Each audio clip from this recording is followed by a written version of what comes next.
Bonjour et merci pour le comité d'organisation pour m'avoir donné l'occasion de présenter ce travail intitulé Épaules douloureuses, prise en charge en médecine physique et de réadaptation libérale avec une série personnelle de 58 cas. Pas de conflit d'intérêts. On fait quelques rappels. Bon, je pense que dans toutes les présentations qui parlent de l'épaule font des rappels de l'anatomie et de la biomécanique, particulièrement lorsqu'on est dans un congrès de médecine physique. Pour en ce qui concerne le rappel anatomique, c'est une petite vidéo qui vous montre le deltoïde comme principal muscle de la coiffe avec une action essentiellement d'abduction. Le supraépineux, ici sous la voûte sous-acromioddeltoïdienne, la longue portion de biceps, le sous-scapulaire et la courte portion avec le muscle coracobrachial.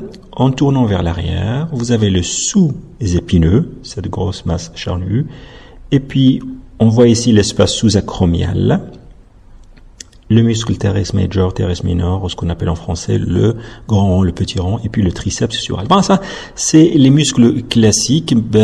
Normalement, on divise ce muscle en différents groupes qu'on va voir ici. Donc, il y a un groupe qui est dit axioscapulaire, le deuxième scapulo-huméral et axio-huméral. Alors, l'axioscapulaire, c'est essentiellement le trapèze et le serratus antérieur avec les rhomboïdes et l'élévateur scapulaire et le pectoralis minor. Le scapulo-huméral est composé par la coiffe des rotateurs qui est un rôle de compression, stabilisation et dans les rotations fines. Attention, le deltoïde et le teres major faisant partie aussi de ce groupe scapulo-huméral, les groupes de muscles qui s'insèrent entre la scapula et l'humérus. Puis le axio-huméral, ce sont le pectoralis major et le latissimus dorsi ou le grand dorsal dont la fonction dépend ou le mode où la fonction est variable en fonction des situations et des sollicitations. Ce que vous devriez retenir dans ces images, c'est ce bord de latissimus dorsi qui est le grand dorsal qui frôle le bord inférieur de la scapula, et en dessous vous avez le serratus antérieur, et ils sont liés par des bandes aponevrotiques qui font que lorsque le latissimus dorsi se contracte pour stabiliser l'omoplate contre la paroi thoracique, il tire avec lui le latissimus dorsi qui va aussi l'aider à plaquer la scapula et avoir un bon rythme scapulo-huméral entre parenthèses. C'est une notion intéressante. Et puis on passe bien sûr pour ne pas trop alourdir l'intervention. L'épaule, l'intervalle de rotateur, une notion très importante. L'intervalle de rotateur, c'est cet espace entre le supraépineux et le subscapulaire qu'on arrive à repérer à l'échographie très bien chez pas mal de patients. Là, vous le voyez en vert avec la flèche en rouge qui montre l'espace. C'est un repérage intéressant, particulièrement si on veut faire des injections intra-articulaires via cet espace. Et puis finalement, c'est intéressant parce qu'il nous permet de bien localiser le ligament scapulo-huméral supérieur et le ligament coraco-huméral juste au-dessus de la longue portion de biceps.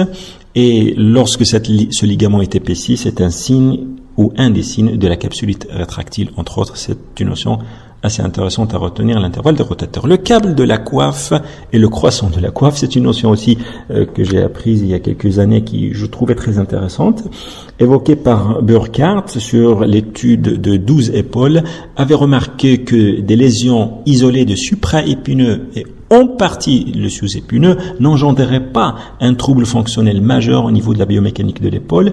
Une étude cadavrique aussi avait montré cette notion de ce qu'on appelle le câble qui est une sorte de suspension, un bouclier de transmission de force en allant de la coiffe vers la capsule. C'est comme un peu le système de suspension des pans. Donc vous avez une sorte de bord rond qu'on a remarqué dans les ruptures de supraépineux et une partie du sous-épineux, c'est le bord libre. Et vous avez en fait cette épaisseur qui est en moyenne de 4,72 mm, s'étendant, je dis bien le câble avec une épaisseur ou une largeur de 12 mm. On passe assez rapidement à cette voûte qui est le croissant, le crescent. Vous voyez ici c'est en distal et l'humérus.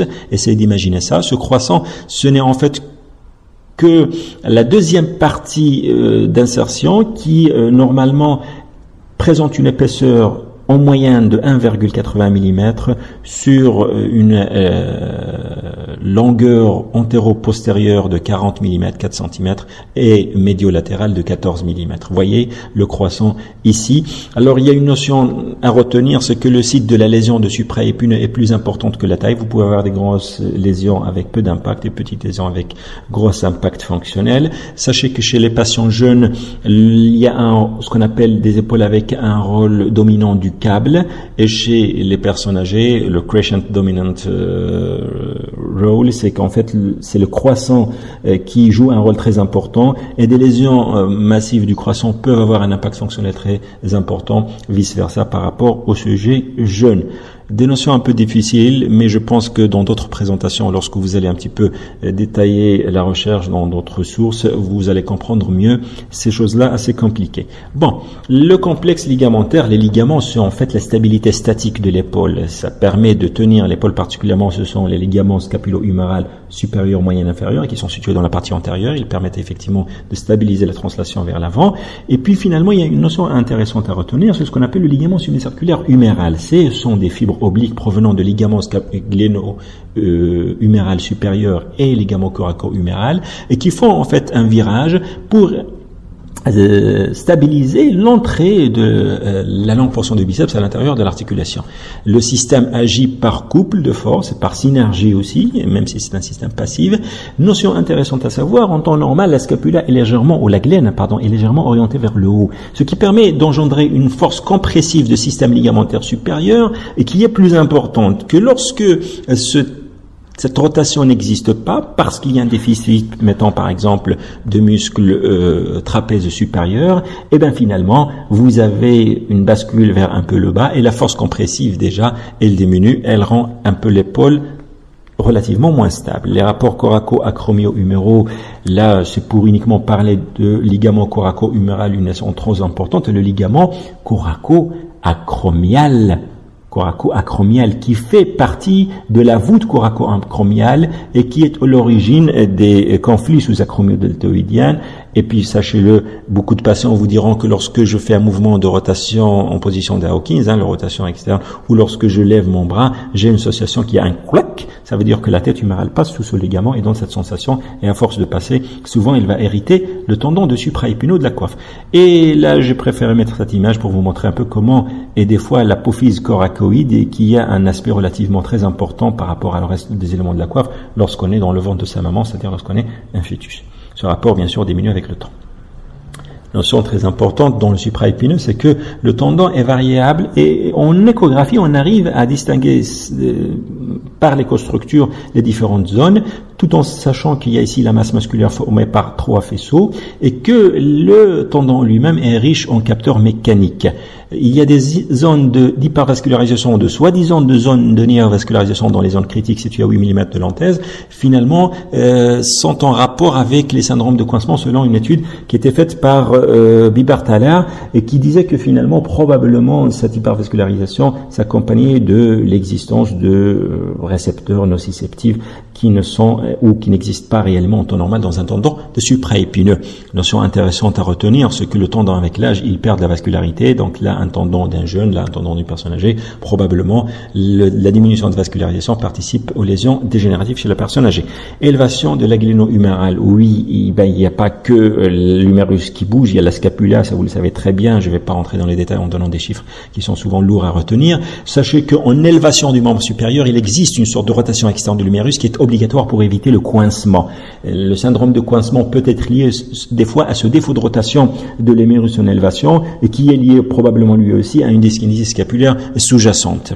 Alors, on passe pour ne pas trop rester dans des choses assez compliquées. Les couples de force, il faut les retenir. Vous voyez qu'on est en train de changer un peu nos présentations pour ne pas montrer cet aspect statique des muscles de la coiffe et les réciter un par un en leur montrant leur insertion et leur départ. Là, vous voyez que finalement, c'est des couples de force qui agissent pour faire bouger cette articulation qui est de nature stable. Ces couples de force existent dans le plan sagittal, comme vous voyez ici, en collaboration avec les muscles du groupe scapulo-huméraux, donc supraépineux qui tire vers le haut en abduction, en on est aidé par le deltoïde, qui est un gros muscle, qui est un muscle très important dans l'abduction. Donc, il est assisté par le supraspinatus ou le supraépineux qui va coller et stabiliser la tête humérale en la plaquant contre la glène. Vous avez le subscapulaire, l'infraspineux, l'étérès. Maintenant, on va pas rentrer dans les détails, mais on coupe la transversale. Vous voyez qu'il y a un phénomène de rolling and sliding, c'est-à-dire un roulement et un glissement contrôlé par des actions de force ou de couple de force entre le plan antérieur et postérieur, c'est-à-dire entre les rotateurs internes et les rotateurs externes. Équilibre de force est nécessaire pour avoir une meilleure stabilité. Et il existe aussi une notion très importante, une stabilité un peu statique par le système ligamentaire dont la résultante de force est une oblique vers le bas. Et le poids du corps, et puis il existe aussi un système de levier qu'il faudra savoir qu'on voit en bas. Ce système de levier qui fait que, en fait, le supraépineux est légèrement désavantagé lorsque le bras est en adduction, et une fois que le bras se lève en abduction, il se trouve plus ou moins avantagé, il est plus efficace. Donc sachez que la scapula aussi a des mouvements de protraction et de rétraction qui sont gérés par des couples de force, d'une part le serratus antérieur et d'autre part le trapèze supérieur, le trapèze inférieur et le rhomboïde. Les mouvements d'élévation et de dépression sont aussi gérés par des couples de force, on ne va pas trop insister, ça devient lourd relativement. Les chaînes sénétiques, oui, les chaînes sénétiques, vous savez que l'épaule c'est pas un organe, une articulation, c'est un complexe d'articulation qui agit à travers des chaînes sénétiques connues par les médecins rééducateurs. Ça veut dire quoi une chaîne sénétique? C'est une série de segments de jonction séquentiellement activés de manière coordonnée pour gérer et transmettre les forces. C'est compliqué. Retenez que, par exemple, pour faire un mouvement de snatch, je suis obligé, par mes muscles fessiers et mes muscles de membre inférieur contralatéral, de faire une extension. Sinon, je serai moins efficace et de tirer la force à travers la réaction du sol avant de sauter. Ce qui veut dire que, pour être efficace, sachez que finalement, la force qu'a le membre lors d'un lancer, 80% provient d'un bon contrôle et d'une décélération, provient du muscle du tronc et des stabilisateurs de la scapula. Donc attention, vous sachez que dans un certain nombre de sports, l'efficacité de vos lanceurs ou l'efficacité des snatchers vient essentiellement d'un bon contrôle des muscles du tronc et d'un bon contrôle du geste en rapport avec une coordination des différents segments. J'en passe à diapositive pour montrer que des fois la défaillance d'une chaîne sénétique peut être à l'origine d'un syndrome de coincement ou d'un dysfonctionnement ou d'une lésion par la suite à travers une chaîne de réaction, un peu comme les chaînes de réaction nucléaire. Vous avez une défaillance d'une chaîne sénétique, mettons par exemple une rétraction du pectoral minor, c'est-à-dire le muscle petit pectoral ou l'existence d'une neuropathie qui fait que vous avez une faiblesse, une fatigue, un trouble de proprioception qui va agir sur la stabilisation scapulaire qui sera compromise avec des couples de force qui sont déséquilibrés, et vous avez une glénorie humérale qui va dysfonctionner, qui va être relativement instable d'une manière fonctionnelle. Stress sur la capsule et la coiffe, défaillance de la coiffe, etc. Donc finalement, c'est assez compliqué, mais avec l'habitude, vous aurez bien sûr plus de facilité à comprendre tout cela, surtout lorsque vous êtes des médecins rééducateurs. Alors, l'exemple des chaînes sénétiques lorsqu'on a et l'alignement et de la posture, c'est lorsqu'on fait, je reviens, et lorsqu'on fait par exemple ici un swing au niveau du golf, et voyez comment on est obligé d'obtenir une position, d'adopter une position et un geste bien contrôlé pour être efficace lorsqu'on joue. Il y a une notion de la tenségrité de notre système et de notre corps. Là, c'est un article que vous invite à lire qui est de McLean concernant l'effet de la correction posturale sur l'activation et les amplitudes du muscle au niveau de la région cervico-brachiale. Une image que je vous ai mis exprès pour vous montrer la chaîne sénétique qui est assez intéressante, qui part du tendon d'Achille, vous voyez au niveau du mollet, les gastrocnémiens, la cuisse des ischio-jambiers, ligament sacrotuberositaire, le muscle, le spinolombaire, particulièrement l'iliolombaire, et puis vous avez ici la partie de l'aponévrose occipitale, et là, c'est vraiment une chaîne qui travaille de manière coordonnée grâce au système nerveux central. Posture, oui, beaucoup de postures sont à l'origine de beaucoup de problèmes en fonction de, bien sûr, des professions ou des loisirs. Et on passe à la pratique, oui. C'était un peu lourd, mais pour la pratique, retenez qu'un patient viendra vous voir parce qu'il a une douleur de l'épaule et ou un déficit de cette épaule, une défaillance tissulaire à un niveau donné. C'est en fait une conséquence et pas la cause. Là, vous êtes obligé d'entamer un raisonnement, et tout un raisonnement pour chercher la cause afin que votre traitement ou ce que vous allez vous proposer sera efficace. Quand il s'agit d'un macrotraumatisme, une charge très importante, une chute par exemple, supérieure à la tolérance physiologique, c'est une cause avec une conséquence qui sont souvent claires. Par exemple, une disjonction acromioclaviculaire suite à une chute ou une luxation postérieure suite à une chute. Les microtraumatismes répétés par un loisir ou par la profession du patient, c'est un cumul de forces qui sont souvent inférieures à la tolérance physiologique, des fois peuvent être supérieures. Les causes et les conséquences des fois sont complexes. La douleur n'est que une défaillance physique ou une défaillance d'un rapport physique et fonctionnel. En réalité, c'est la conception un peu de rééducateur. L'examen clinique, c'est une chorégraphie adaptée à l'interrogatoire. On ne peut pas faire tous les tests qu'on voit dans tous les bouquins qui ont des noms quand même des fois qui se répètent et d'autres qui se répètent pas. Donc, en tout et pour tout, l'histoire clinique commence par une écoute active qui va vous permettre d'une orientation diagnostique et un examen clinique qui sera orienté en fonction de ce que vous allez entendre de votre patient. L'inspection et la palpation, enfin un peu, ce sont tous les présentations quand on les présente un peu aux étudiants de médecine pour la sémiologie, on va pas rentrer là-dessus. Donc une rotation interne inédite et défaillante que lorsqu'il y a une différence de 20 degrés par rapport au côté contralatéral. On teste la force des couples, enfin on teste les muscles, on fait un testing musculaire et particulièrement des couples de force. On ne teste pas uniquement le supraépineux, ça n'existe pas. On teste en fait le supraépineux avec le deltoïde, avec tous les muscles de la coiffe lorsqu'on fait un testing de force. Ça n'existe pas un test qui teste qu'un seul muscle. Puis vous faites aussi un bilan postural, particulièrement en analysant la région cervicale et cervico-dorsale, particulièrement dans les Creutzfeldt syndrome. Les tests de provocation et de correction, c'est très important. Les tests de stabilité, le rythme scapulo-huméral attesté, la posture, les chaînes cinétiques, etc. Bon, je pense que ça, vous en avez l'habitude. L'inspection peut révéler beaucoup de choses. Une asymétrie, une amyotrophie de trapèze supérieur, donc un Creutzfeldt syndrome chez une secrétaire, une paralysie du supraépineux qui peut simuler une capsulite comme ça en actif mais en passif, vous avez des bandes amplitudes, une amyotrophie de deltoïde, un épanchement intra-articulaire, une rupture de la longue portion de biceps, une amyotrophie de sous-épineux. Vous voyez beaucoup de choses que l'inspection peut révéler. Une hyperlaxité qui peut se voir surtout chez les gens qui ont une instabilité ou une laxité de l'épaule. Vous avez une amyotrophie de trapèze qui est à l'origine d'un winning scapula, c'est-à-dire une scapula qui se décolle. Là, c'est pas le serratus antérieur, mais c'est une lésion du nerf long spinal responsable de l'innervation du trapèze supérieur. Là, c'est quoi à votre avis? Une femme qui a un visage comme ça, on a l'impression qu'il est complètement fatigué, qu'il n'arrive pas à se mettre debout lorsqu'il est couché par terre. Une myopathie facio-scapulo-humérale. Examen clinique, ben ça vous le savez faire. Je pense que vous avez une avalanche d'informations sur l'internet. La posture, oui, les lignes. Vous voyez, par exemple, des fois une alésée, la posture, on peut pas mettre toujours des gens comme ça nus lorsqu'ils viennent pour une épaule. C'est un peu, bon, ça arrive quand même des fois lors des séances de rééducation de les voir même de l'extérieur, même habillés. Un défaut vous voyez une bascule de bassin, un scapula qui se dégage ici, une dyskinésie scapulaire, une tête un peu projetée vers l'avant, et vous avez une dérotation. Donc vous voyez que en observant, vous pouvez avoir beaucoup d'informations. Un test, bon, il y a beaucoup de tests. Là, je préfère vous montrer un test peut-être que vous connaissez pas, l'external rotation lag test, qui a une spécificité de 98% et sensibilité de 56% pour le dépistage des lésions ou le diagnostic des lésions de supraépineux et de sous-épineux.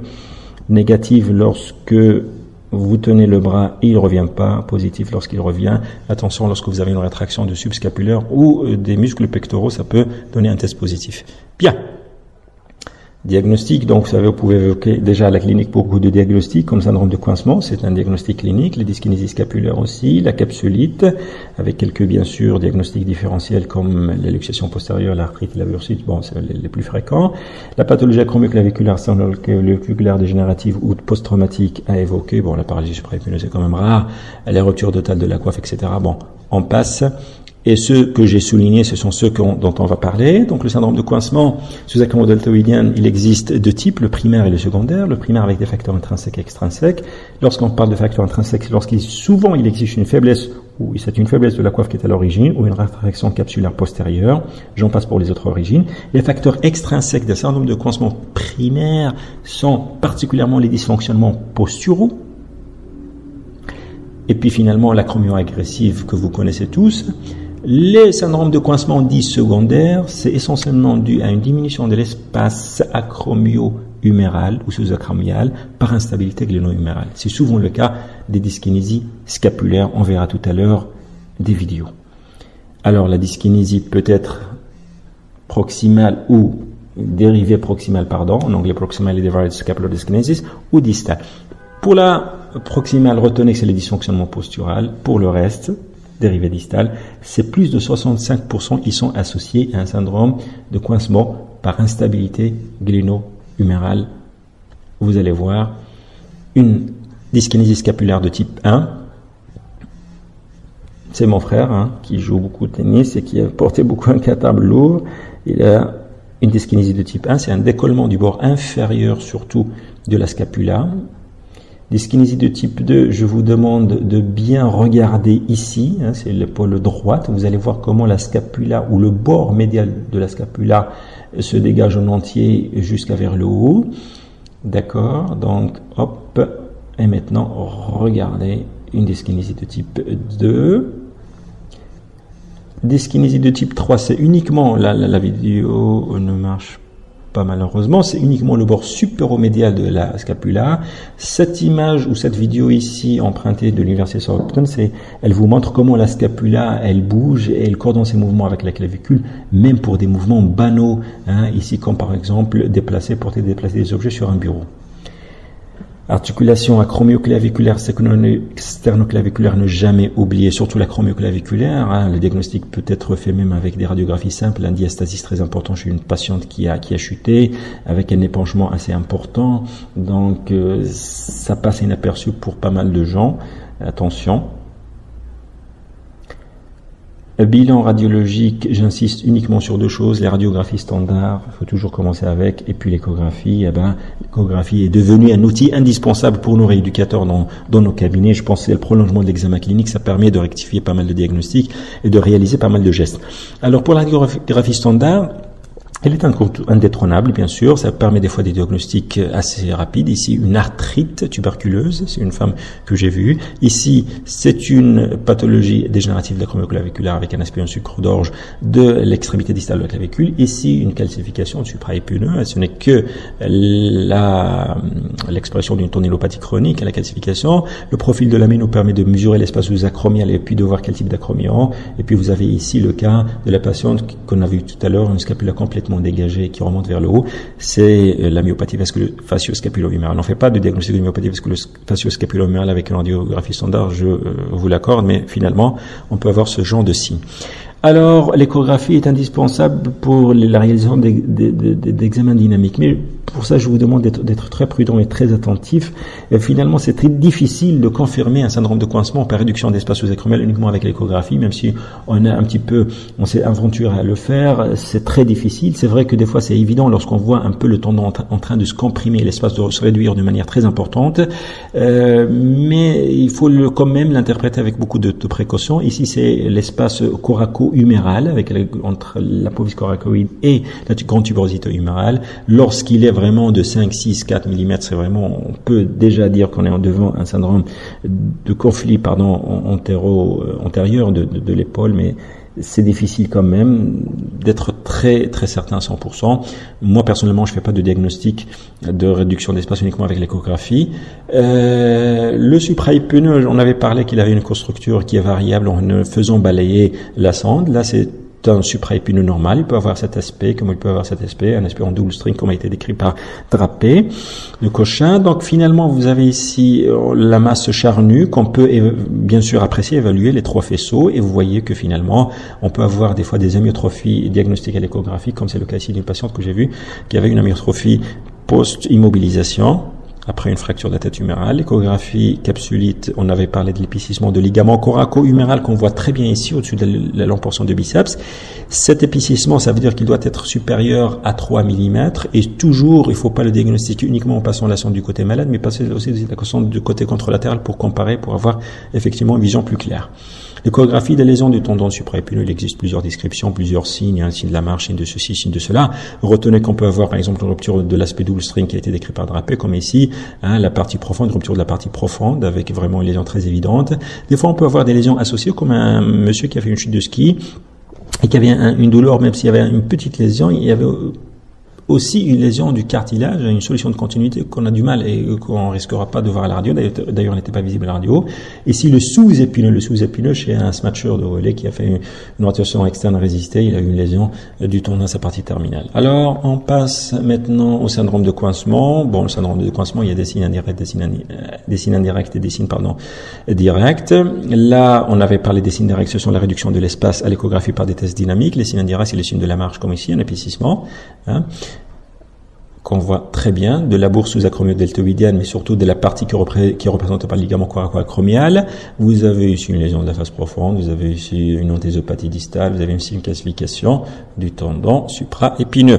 Bursite sous-acromio-deltoïdienne est facile à diagnostiquer, surtout lorsque l'épanchement est aussi important. Des fois, l'épanchement est moins important. Ici, un double épanchement, c'est parce qu'il est hématique par rupture traumatique du supra-épineux. C'est ici du sang. Ici, c'est de l'inflammation. Chez une patiente qui avait une PPR, donc il avait une bursite bilatérale. Donc là, c'est une bursite unilatérale. Bon, on ponctionne, on infiltre, on soulage le patient.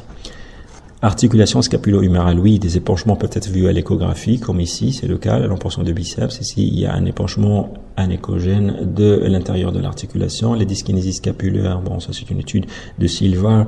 Je suis pas sûr que ça a beaucoup d'intérêt. Ça vous montre la réduction de l'espace sous-acromio-deltoïdienne par dyskinésie scapulaire. C'est le cas de mon patient ici, qui avait une réduction très importante de l'espace jusqu'à, je pense, 3 ou 4 mm en abduction à 60 degrés. Les infiltrations, oui, c'est grâce à l'échographie. Donc l'échographie, on avait dit que c'est un intérêt diagnostique, mais c'est un intérêt aussi thérapeutique. Ça nous permet de faire des infiltrations ici de la bourse sous-acromio-deltoïdienne, comme on peut faire aussi des infiltrations radioguidées, comme c'est le cas de ce côté-là. Alors attention, les infiltrations à l'aveugle, je pense qu'on ne peut pas se permettre de faire une étude sur l'efficacité des infiltrations de l'épaule en faisant que des infiltrations à l'aveugle. On est toujours presque sûr qu'une fois sur deux, on est à côté. Bien. PRP et lésions de la coiffe, moi je ne l'utilise pas sincèrement. Pourquoi? Parce que la majorité des lésions sont soit de la face profonde, soit de la face superficielle supraépineuse. Donc votre PRP, soit il passe dans la bourse sous-acromio-deltoïdienne ou à l'intérieur de l'articulation scapulo-humérale. Lésions corporelles de tendon supraépineux, après chirurgie de la coiffe, bon, il y a des gens qui ont essayé, ils le font, ils ont une conviction personnelle par une impression personnelle que c'est efficace. Je ne peux pas parler parce que j'ai pas d'expérience, et j'ai de l'expérience avec le PRP dans d'autres lésions tendineuses et musculaire. Rééducation, oui, c'est le principal traitement, c'est la base du traitement avec une vision à la fois lésionnelle et fonctionnelle, et c'est très important, cette vision binaire. L'indication est indiscutable, oui, le résultat dépend bien sûr de la compétence de votre thérapeute et de son expérience. C'est très important. Beaucoup de gens, on parle ici beaucoup de marrons, la kinésithérapie, ça n'a pas été efficace. Mais oui, mais si vous faites des ultrasons et d'infrarouge et d'électrothérapie, ça ne va pas être efficace, croyez-moi. Bon, les principes de rééducation, corriger les limitations de mouvement en premier. Oui, ça c'est le premier principe. Il faut avoir une articulation libre avant de penser à renforcer quoi que ce soit. La stabilité proximale avant celle distale, la proprioception et l'isolation de 160 mouvements musculaires qu'on verra tout à l'heure avec une petite vidéo, le contrôle scapulo-thoracique et de la gléno-humérale, les chaînes fermées puis chaînes ouvertes, le travail en chaîne fermée, ça a été montré par un certain nombre de confrères, particulièrement, je me rappelle d'un kinésithérapeute Charles Mézard qui avait parlé de ça à 2 reprises dans le congrès de la SOFMER. C'est intéressant, moi je trouve que c'est vraiment très intéressant de travailler en chaîne fermée dans pas mal de pathologies de l'épaule, de la coiffe surtout. La qualité plutôt que la quantité, c'est très important, le réentraînement fonctionnel, le principe submaximal puis maximal, isométrique, excentrique et concentrique, vous le savez très bien. La suite, bon, pour ce qui est les principes de la rééducation et les exercices en plan scapulaire, bon, ça vous savez tout ça. Bon, j'insiste sur un truc, tenir toujours compte de l'ergonomie au niveau du travail, avoir un médecin de travail compréhensif et à l'écoute et qu'on peut collaborer avec pour effectivement éviter les récidives. Et surtout, infrarouge et ultrasons, ça sert à rien dans une pathologie de la coiffe au niveau de l'épaule. La rééducation, ajustement postural, je vous ai mis des photos d'exemples d'ajustements posturaux. Le travail en chaîne fermée, c'est cette photo que vous voyez ici. Une femme qui fait les pompes mais ne fait pas les pompes et essaie de travailler uniquement en statique, essayer d'avoir une sensation de stabilisation. Les chaînes ouvertes, c'est ça. Bon, ça c'est des exercices très faciles, lever de tension, ajustement des muscles, particulièrement ceux qui sont contractés. Souvent, on a les muscles ronds, le petit et le grand, le sous-épineux, les pectoraux, particulièrement le petit pectoral, sont souvent, moi personnellement je trouve qu'ils sont souvent tendus à rétracter dans une épaule souvent qui a été immobilisée par un dugerier. C'est le cas de pas mal de pratiques qu'on voit dans la vie quotidienne, dans notre pratique quotidienne, pardon. La rééducation, oui, on continue avec le travail de stabilisation ici scapulaire avec, on donne la sensation de patient, bien, la sensation au patient comment il doit travailler, ça c'est très important, qu'il perçoit en même temps qu'il travaille. Là, l'échelle cinétique avec le rapport entre le membre supérieur et le membre inférieur, vous voyez, hein, on est un petit peu. La correction de spin, oui, une notion qui était évoquée par pas mal d'auteurs, particulièrement une équipe de Montpellier, pardon. L'évaluation et le renforcement des stabilisateurs de scapula, c'est très important. Je vous montre ici un ingénieur indien qui travaille dans la région de Tanger, qui est venu me voir avec un syndrome de coincement, croyez-moi, avec une bursus deltoïdienne. Regardez l'origine de ce syndrome de coincement. C'est effectivement un déficit de stabilisation scapulaire. De ce côté-là, c'est le côté malade. Je lance le côté sain pour vous montrer la différence. Donc, il n'arrive même pas à lever de l'autre côté. On n'a pas fait d'éclipsoration électromyographique. Vous allez me dire, bon, c'est pour vérifier s'il y a une atteinte nerveuse, mais ça, c'est très flagrant. Hein. À mon avis, c'est la rééducation qui va guérir ce patient, et d'ailleurs c'était le cas. Une autre femme aussi qui disait d'ailleurs qu'elle portait un cartable très lourd d'un seul côté, au niveau de son épaule pendant des années. Vous voyez qu'est-ce que ça donne, des parésies, des fois des neurapraxies de nerfs, surtout qui sont destinés au serratus antérieur ou qui sont destinés au muscle trapèze. La rééducation continue avec la stabilisation scapulaire, on peut le faire en décubitus déjà. On essaie de donner aussi, on essaie de demander aux patients de bien se fixer sur son omoplate, de faire une sorte de travail plutôt intelligent avant de le laisser travailler tout seul avec une haltère, avec l'exercice lawnmower décrit par Ben Kribler de Chicago. Et c'est lawnmower, c'est-à-dire les tondeuses de gazon, hein, quand vous tirez le fil de tondeuse de gazon. Donc vous essayez effectivement de ramener votre coude vers l'arrière, et ce coude doit regarder, si vous voulez, la poche de pantalon contralatéral. Et là, ce sont en fait les torques, ce qu'on appelle les moments articulaires. Ça vous montre un peu en fonction de l'amplitude comment le moment change. C'est de la physique et de la biomécanique. Le muscle deltoïde et le supraépineux s'activent de manière combinée. Ça a été démontré depuis des années et des années. En changeant la longueur du bras ou du travail, on change le moment, ce qui nous permet d'être plus efficace. C'est une notion que moi, j'ai développée par la suite parce que je trouvais que c'était très intéressant quand on travaille manuel. La main du thérapeute est mieux que n'importe quel appareil pour l'épaule. Et vous allez voir que ce patient qui présente un syndrome de coincement, une atteinte de la coiffe, comment on travaille. Alors je donne l'exemple de la voiture. Lorsque quelqu'un est en panne, il va pousser la voiture d'elle part tout seul, il aura des difficultés. Quelqu'un qui viendra en second l'aider va trouver moins de difficultés parce que déjà le mec est lancé. Alors il y a plus si vous voulez, c'est un peu le principe de Newton et de l'inertie, des lois de Newton et de l'inertie. Alors pour ne pas trop compliquer les choses, cet exercice, je trouve très bien parce que le supraépineux s'active en adduction, c'est le résultat de l'étude de Reid et ses collaborateurs que j'ai mis en bas, et en fin de compte, en même temps qu'il s'active, moi je lui demande de lever, là il le fait pas vraiment très bien, il doit le faire en même temps qu'une légère rotation externe, c'est-à-dire la main vers le haut, pour essayer de lutter contre ce syndrome de coincement dont on avait parlé tout à l'heure, c'est-à-dire en abduction il y a une légère rotation de la tête humérale pour éviter le syndrome de coincement. Les exercices de la stabilité du tronc et d'endurance, comme on fait chez les lombalgiques, on a montré qu'effectivement il y a une activation du transversus abdominis préalablement à tout mouvement de membre, aussi bien supérieur qu'inférieur. L'auto-rééducation, on montre au patient ce qu'il faut faire chez lui ou dans une salle de sport, c'est très important. Là, on passe à une autre partie de la présentation qui est celle de notre étude, une étude descriptive, rétrospective, donnant un petit peu un point de vue de la médecine physique ou de la pratique de médecine physique libérale